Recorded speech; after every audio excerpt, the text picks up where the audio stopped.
Cartoons and animated films. And mostly what that means is stuff aimed at kids. There's not a huge market for animated movies made entirely with an adult audience in mind.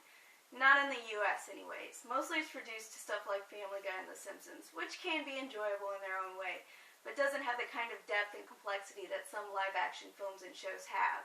That's one of the reasons why, even though my interest in anime in recent years has been basically reduced to Studio Ghibli films and Cowboy Bebop, I still have a great respect for the Japanese because they see animation as an art form capable of conveying strong emotions and ideas.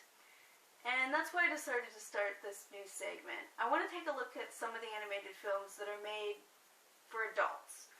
Now, I may at some point take a look at less serious movies, and they may not always be that great, but still, they're animated films made with people like me in mind. Now, the first film we're going to look at is actually made in America, and it definitely takes itself seriously.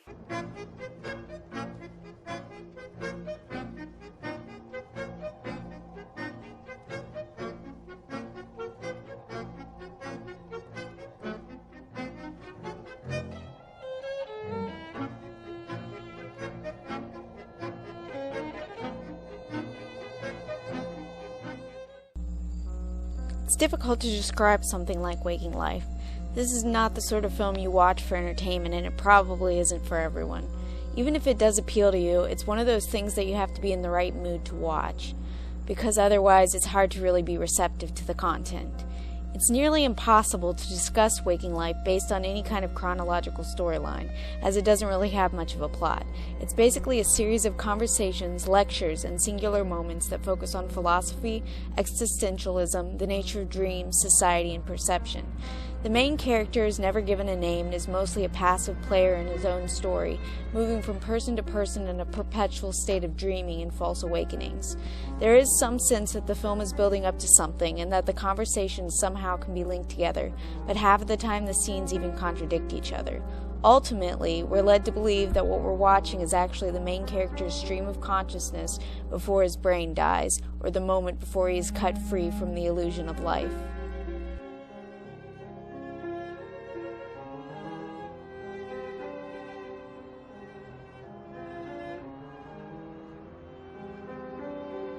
The film was released in 2001 and was directed by Richard Linklater. It was shot digitally and then animated using rotoscoping. This is a method in which the animator draws over the live action frame by frame. Previously, in my review of The Adventures of Tintin, I briefly mentioned that motion capture animation was in many uses unnecessary unless you can justify its use in the place of live action or CG. Rotoscoping is another method that mostly hasn't caught on, but if you want to see an example of using a specific type of animation to enhance your story, this is a good one.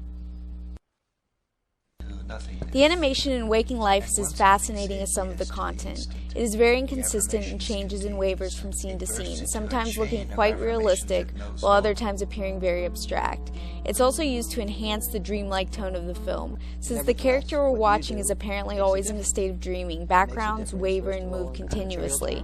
Characters change and become warped and surreal, and colors are unpredictable and strange, giving everything an isolated and distant feeling. In fact, if you're as nerdy about animation as I am, you may find yourself missing some of the content because you're too focused on the animation.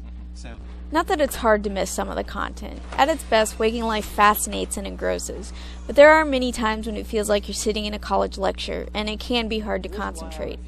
I've seen this film twice now, and I picked up more the second time mainly because I stopped the movie at specific moments and took a few notes about what I had just watched. Even then, no matter how many times I played back a certain scene, I found myself unable to concentrate for more than a moment at a time. And there are a lot of moments that fall flat for a variety of reasons. Some I remember only for the animation or tiny details. Those kind of things can either really enhance a scene or really distract from it. For instance, I love the fact that the pin on the guy's jacket changes when he's talking about lucid dreaming, because it doesn't take away from what he's saying and it allows the viewer to come to the conclusion that the main character hasn't come to yet. But then there are scenes like the classroom being taught by a chimp and the wavering man, where I'm too distracted with the visuals and trying to determine the meaning behind them to actually pay attention to what's being said. And this film does have its share of dry moments. Some of them could have used a few bizarre details just to stand out at all. Still, it has its share of memorable moments as well. With a film like this, you almost can't expect to retain everything, and I think it's doing its job if there are even just a handful of scenes that really stick with you. And for me, there were quite a few. One scene in particular that I remembered really well, even from the first time I saw this movie, was the moment on the stairway, just because I always found the concept of someone asking to relive a moment an endearing one. And also the scene prompts some of the more interesting parts of the film when the main character is more aware that he's dreaming.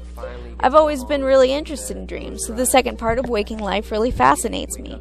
I enjoy the conversation that takes place between the main character and the three men in the white room, and especially the one about lucid dreaming, and the idea of someone showing you your true self in a dream. It's bad enough that you sell your waking life for minimum wage, but now they get your dreams for free.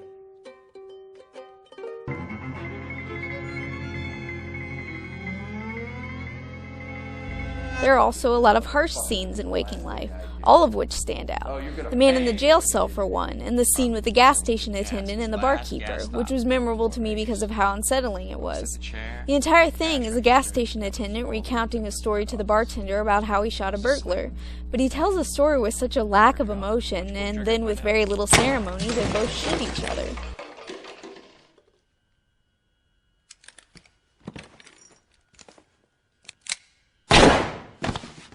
Although probably the most disturbing scene is the self-destructive man, who goes on about how mankind is attracted to destruction and the evils of life, and how the media exists in order to have us accept those evils, before covering himself in gasoline and setting himself on fire. The majority of conversations do come off as strange and unnatural. No one talks like they would in real life, but all of this does add to the overall dreamlike tone.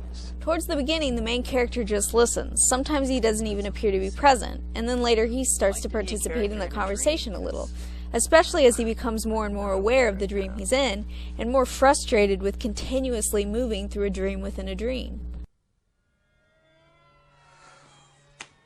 There can be, at times, the feeling that maybe the movie is a bit outspoken, but for the most part, I don't get the feeling that it's just trying to be a pretentious art film, where the visuals have little to no meaning.